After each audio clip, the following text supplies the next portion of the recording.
কাঁকড়া শিকারের ধুম পড়েছে জ্যামাইকার কিংস্টনের কাছে। গত ৪ জুলাই প্রবল শক্তিশালী হ্যারিকেন বেরিল শেষ হওয়ার পর কিছু জ্যামাইকান ঝড়ের জন্য তৈরি হওয়া আবর্জনা পরিষ্কার করছিল এবং অন্য একটি দল কাঁকড়া শিকার নিয়ে ব্যস্ত হয়ে পড়ে।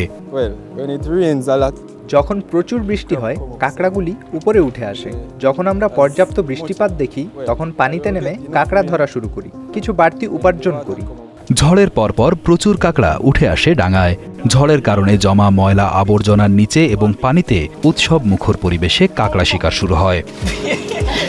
১৯ বছর বয়সী স্থানীয় সামার ভাইস ব্লুমফিল্ড জানান, আমরা যত বেশি সম্ভব কাঁকড়া ধরার চেষ্টা করছি। যখন অনেক বৃষ্টি হয় তখন কাঁকড়া উপরে উঠে আসে, তাই যখন আমরা যথেষ্ট বৃষ্টি পাই তখন আমরা বাড়ি থেকে কাঁকড়া শিকারে বের হই, আনন্দ করি এবং যতটা সম্ভব বেশি বেশি কাঁকড়া ধরার চেষ্টা করি। স্থানীয়রা জানান, হ্যারিকেন, প্রবল ঝড় কিংবা বৃষ্টির পর কাঁকড়া উপরে উঠে আসে। এটা জ্যামাইকানদের জন্য একটি মজাদার খাবার।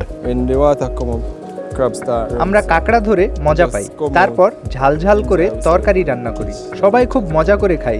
ঝড়ের পর এটা বেশ উপভোগ্য। ঝড়, জলোচ্ছ্বাস বা বৃষ্টির পর কাঁকড়ার ডাঙায় উঠে আসার ব্যাপারে বিভিন্ন বৈজ্ঞানিক ব্যাখ্যা রয়েছে। ঝড়ের ফলে পানিতে অক্সিজেনের মাত্রা কমে যেতে পারে।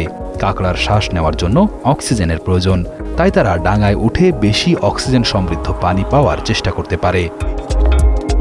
ঝড়ের পর পানিতে খাবারের অভাব হতে পারে।